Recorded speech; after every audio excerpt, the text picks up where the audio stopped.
Hi, I'm Jen, and I'm completely prepared for the drop in viewership for reviewing a more obscure band this time around.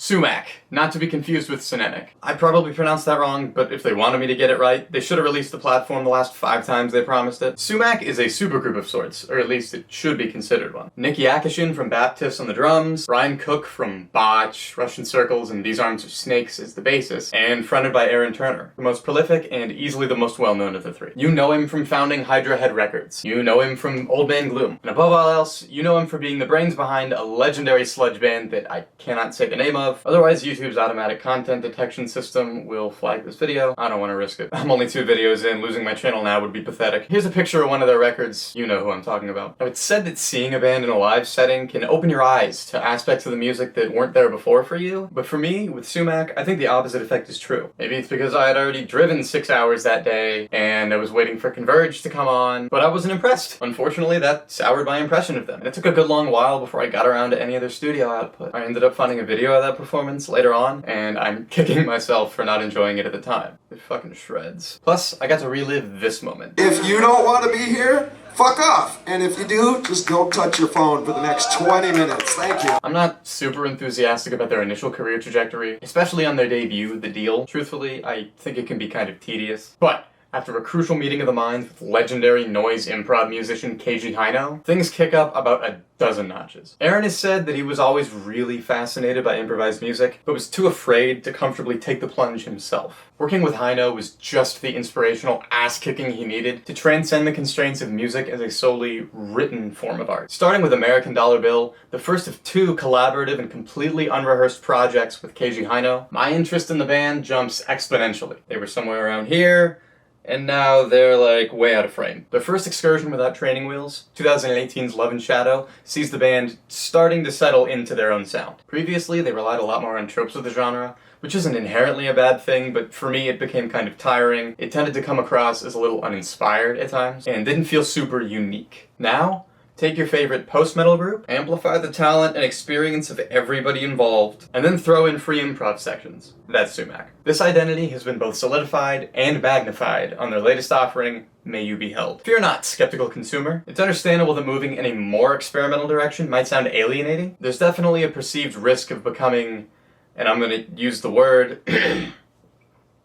pretentious, but I promise, as long as you don't have an aversion to heavy music in general, you'll find something to enjoy in this album. Modern metalheads will latch onto the riffs that Turner brings to the table. His guitar work is visceral and cutting in all the right moments. But at any moment, it could catch you off guard by becoming quite the opposite. In fact, contrast is a signature motif in Sumac's sound and lyrics, and this is no different. They take the dichotomy of crushing, sludgy guitar tones and airy melodic passages, and then apply that verbally to the harsher realities of the world in parallel with its undeniable majesty. Prog fans might be attracted to the unorthodox and completely incalculable song structures, especially for the middle 3 cuts that serve as the meat of this entree. There's a clear emphasis on building tension to a release, but it doesn't come in the same form that most post-metal and post-rock bands would apply it, where other groups would meander for 8 minutes and then have a somewhat satisfying crescendo, and then that's it, that's the song, no refunds, go home. Sumac leave you guessing for a period, and then pay it off with a louder section before you can even figure out what's going on. And then they do it again, and they might do that several times within a track. And while you could argue that that qualifies as some semblance of a predictable structure, the improvised passages bring you right back on your toes. If your upbringing was in hardcore,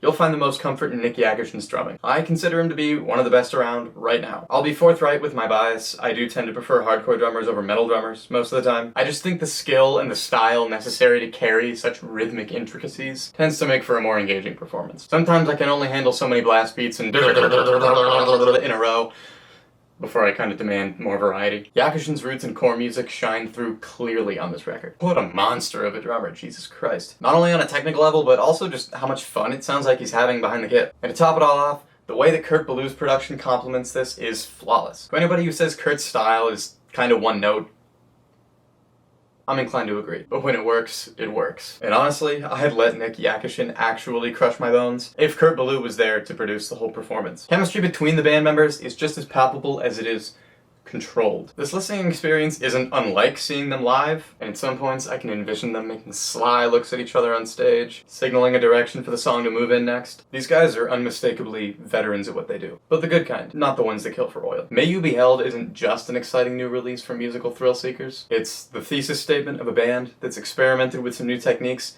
and found the proper balance. Unlike me winging it in Vegas Pro trying to make these videos, they found that sweet spot and they're comfortable with it. And it's my sincere hope that they earn the recognition that's warranted from it. Doubtlessly, I'm going to award this one a 3 out of 3. My favorite Sumac album is still probably American Dollar Bill, but that's just because I'm a noise junkie, so don't pass this one up.